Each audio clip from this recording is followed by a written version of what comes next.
Hello everyone, આજે આપણે બનાવીશું મટર પનીરની સબ્જી, તે પણ એકદમ સિમ્પલ રીતથી. તો પનીરની સબ્જીમાં લગભગ મોટા સ્ક્વેર શેપના પનીરનો ઉપયોગ થતો હોય છે. તો ઘણીવાર એવું બનતું હોય છે કે નાના બાળકો કે મોટા લોકોને પનીરના મોટા પીસ ખાવા નથી ગમતા હોતા. તો અહીંયા મેં પનીરના નાના પીસ અને તેનો શેપ પણ ચેન્જ કર્યો છે. તો આ નવી રીતથી બનાવેલી મટર પનીરની સબ્જી તમને કેવી લાગી તે મને જરૂરથી જણાવશો. તો ચાલો મટર પનીર બનાવવાનું શરૂ કરીએ.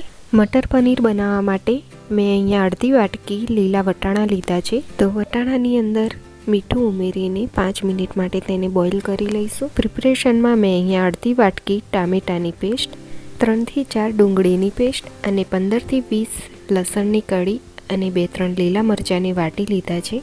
3 ચમચી જેવું ઝીણું સમારેલું કેપ્સિકમ લઈ લઈશું. વઘારમાં ઉમેરવા માટે મેં અહીંયા 4 લવિંગ અને એક નાના તજના ટુકડાને વાટીને ઉપયોગમાં લીધો છે. તો લગભગ 5 થી 7 મિનિટ થઈ ગઈ છે.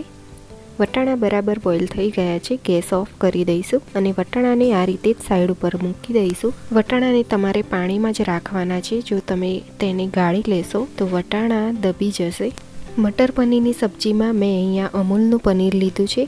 તો પનીરને આ રીતે પટ્ટીના શેપમાં કટ કરી લેવાનું છે. તો તમારે જે રીતની થિકનેસ રાખવી હોય તે પ્રમાણે પટ્ટી કટ કરી લેવાની છે. તમે જોઈ શકો છો કે મેં અહીંયા 4 પટ્ટી કટ કરી લીધી છે. તો મેં અહીંયા પનીરને રાઉન્ડ શેપમાં કટ કરવા માટે આ રીતની એક પાઇપ લઈ લીધી છે.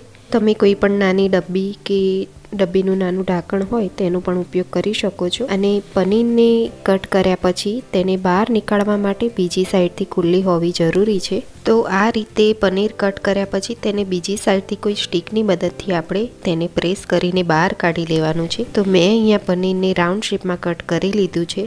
પનીરને આ રીતે રાઉન્ડ શેપમાં કટ કર્યા પછી આજુબાજુ જે પનીર વધે છે તેને આપણે હાથની મદદથી મેશ કરી લેવાનું છે. તેનો ઉપયોગ આપણે આ જ સબ્જીમાં કરી લઈશું. તો સૌથી પહેલાં સબ્જી બનાવતી વખતે આપણે પનીરને શેકી લેવાનું છે. તો મેં અહીંયા 2-3 ચમચી તેલ લીધું છે. તો હવે આ બધા જ પનીરના પીસને આપણે તેલમાં ઉમેરી દેવાના છે અને જ્યાં સુધી ગોલ્ડન બ્રાઉન રંગના ના થાય ત્યાં સુધી તેને શેકવાના છે.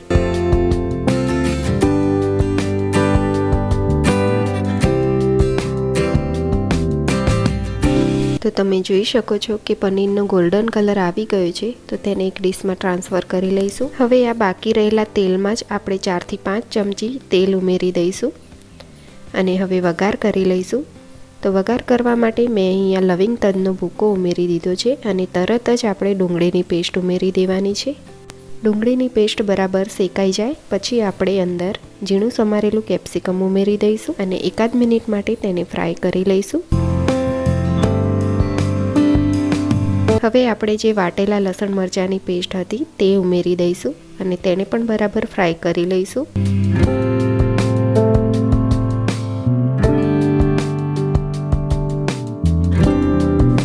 તો લસણ મરચું અને ડુંગળી બરાબર ફ્રાય થઈ ગયું છે. તો ટામેટાની પેસ્ટ ઉમેરી દઈશું. તો તમે જોઈ શકો છો કે ટામેટાની પેસ્ટ પણ ચડી ગઈ છે, એટલે કે ગ્રેવી બનીને તૈયાર છે. તો અંદર મસાલા ઉમેરી દઈશું. તો અડધી ચમચી હળદર, 1 ચમચી કાશ્મીરી લાલ મરચું પાવડર, 1 ચમચી તીખું લાલ મરચું પાવડર અને સ્વાદ પ્રમાણે મીઠું ઉમેરી દઈશું. તો મેં અહીંયા વટાણા બાફતી વખતે મીઠું ઉમેરેલું એટલે અહીંયા ફક્ત ગ્રેવીના જ ભાગનું મીઠું ઉમેરીશું. બધી જ વસ્તુ બરાબર મિક્સ કરી લઈશું. અને હવે આપણે જે મેશ કરેલું પનીર સાઈડમાં રાખેલું તે અંદર ઉમેરી દઈશું. મટર પનીરની સબ્જીમાં આ મેશ કરેલું પનીર ઉમેરવાથી તેનો ટેસ્ટ ખૂબ જ સરસ આવે છે. તો તમે આ રીતે ટ્રાય જરૂરથી કરજો.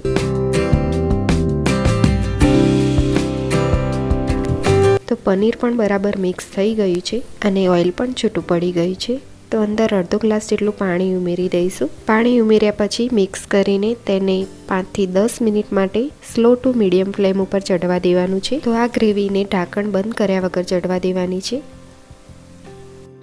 તો લગભગ 10 મિનિટ થઈ ગઈ છે. તમે જોઈ શકો છો કે ગ્રેવીમાંથી ઓઇલ છૂટું પડી ગયું છે અને પાણી હતું તે પણ બળી ગયું છે. તો હવે આપણે વટાણાને અંદર ઉમેરી દઈશું અને હવે જે તળેલું પનીર રાખેલું તેના પીસ પણ અંદર ઉમેરી દઈશું અને બધું જ બરાબર મિક્સ કરી લઈશું. હવે 2-3 મિનિટ માટે ફરીથી આપણે સ્લો ટુ મીડિયમ ફ્લેમ ઉપર આ સબ્જીને ખુલ્લી રાખીને ચડવા દેવાની છે. તો 2-3 મિનિટ થઈ ગઈ છે. ઉપરથી થોડી કોથમીર ઉમેરી દઈશું અને ગેસ ઓફ કરી દઈશું. તો મટર પનીરની સબ્જી બનીને તૈયાર છે.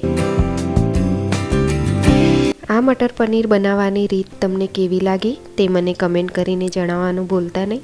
અને મારી ચેનલને સબસ્ક્રાઈબ ના કરી હોય તો તે કરી લેજો અને જોડે ઓલ બટનને પ્રેસ કરવાનું ના ભૂલતા, જેથી નવી વાનગીનું નોટિફિકેશન તમને મળતું રહે. ફરીથી મળીશું નવી રેસીપી સાથે. ત્યાં સુધી બધાને મારા જય શ્રી કૃષ્ણ.